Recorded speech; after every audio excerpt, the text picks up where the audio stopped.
విశాఖకు చెందిన ఐటీ ఉద్యోగిని రాధా గాయత్రి మృతి వ్యవహారంపై డెహ్రాడూన్ పోలీసులు మరింత లోతుగా విచారణ కొనసాగిస్తున్నారు. అదే సమయంలో ఈరోజు చూసుకుంటే మేజిస్ట్రేట్ దర్యాప్తు కూడా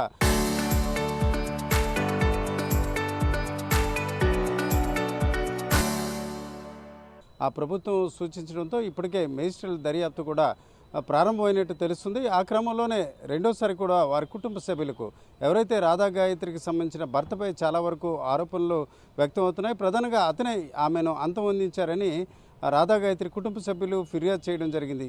ఈ దశలో ఈ నెల 6వ తేదీన మేజిస్ట్రేట్ దర్యాప్తుకు అక్కడ ప్రభుత్వం ఆదేశించింది. ఆ క్రమంలో ఎవరైతే శ్రీచరణ్ అలాగే శ్రీచరణ్కి సంబంధించిన తల్లిదండ్రులు దుర్గాప్రసాద్ అలాగే సీతమ్మలక్ష్మి చివరికి చూసుకుంటే శ్రీచరణ్ తల్లి సౌందర్య లహరికి కూడా తాజాగా నోటీస్ ఇవ్వడం జరిగింది. ప్రధానంగా చూసుకుంటే శ్రీచరణ్ కేసు దర్యాప్తు అనంతరం అతను అందుబాటులో లేకపోవడం, కేవలం పోలీసులు ఏదైతే నోటీస్ ఇచ్చిన సందర్భంగా అతని తరపున న్యాయవాది హాజరవ్వడం, ఇట్లాంటి అంశాలు కూడా మేజిస్ట్రేట్ దృష్టికి ఎవరైతే రాధా గాయత్రి కుటుంబ సభ్యులు తీసుకురావడం జరిగింది.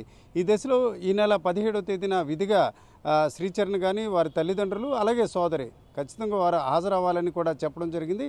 ఈ దశలో ఈ నెల 17వ తేదీన ఏదైతే డెహ్రాడూన్ కోర్టు ప్రాంగణంలో ఉన్న ముస్సోరీకి సంబంధించిన మేజిస్ట్రేట్ కార్యాలయానికి హాజరు కావాలని నోటీస్ ఇచ్చిన పరిస్థితుంది.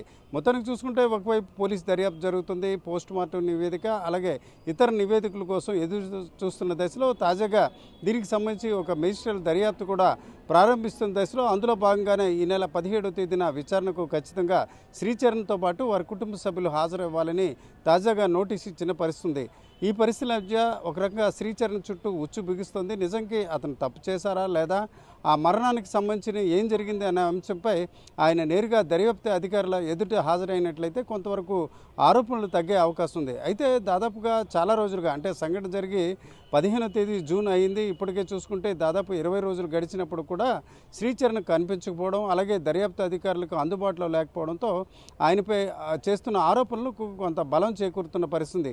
ఈ దశలో మేజిస్ట్రేట్ దర్యాప్తు నేపథ్యాన మరిన్ని నిజాలు కొంతవరకు తెలిసే అవకాశాలు కనిపిస్తున్నాయి. కెమెరా పర్సన్ తిరుపతితో రామచంద్రరావు, RTV, విశాఖపట్నం.